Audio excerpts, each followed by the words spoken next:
What is good, everybody? It is Spillboy here, and I'm back with another NBA 2K Lab jump shooting video. And in this video, we're going to be looking at real player percentage. And I've been seeing more and more people use this setting, so of course, we at NBA 2K Lab had to dig in the numbers and see what it was hitting for. I'm not going to lie, man, you're going to see this gameplay, and this setting can get kind of ridiculous, but it's not without its flaws. If you're new to the channel, man, be sure to subscribe, and without further ado, let's get right into it.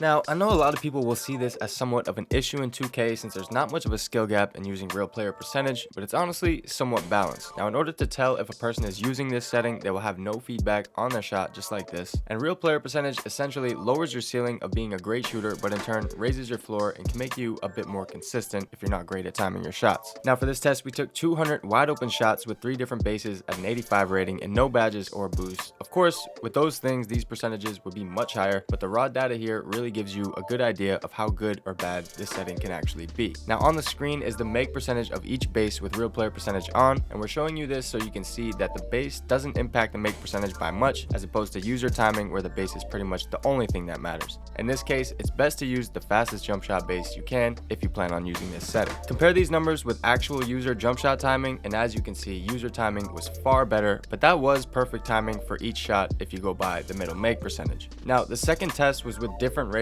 and you can see a severe drop off in make percentage once you get to an 85 rating, but that doesn't mean it's not viable. Now user timing takes the cake once again in terms of make percentage, but you have to be great at timing your shot like I said. Real player percentage is actually very much viable if you have a decent rating and good shot selection. In the gameplay clips we've been showing, Matt was 10 for 10 on 3-point attempts in the park, and the only time he missed was when he took a contested shot on purpose because it was really getting out of control, and we're like, let's just see if he makes this contested shot. Mind you, he only had an 83 3-point rating in these clips, and like I said, he went 10 for 10, so it was getting kind of crazy. While real player percentage can be very useful if you don't care to time your jump shots, the downside to this setting is that any contest will kill your make percentage, while user timing still gives you a decent chance to green or make the basket. Now moving shots and fades don't work as well unless you have an insane rating, but this setting is best for standstill shots anyways. Another quick thing to mention while we're on the subject of real player percentage is that you can also use this for your free throws, and it's actually very reliable, so keep that in mind if you don't care to time your free throws. But all in all, real player percentage is actually pretty good, but you have to have good shot selection, otherwise it will be pretty much pointless to use. Wide opens will go in almost every time if you have an 80+ rating,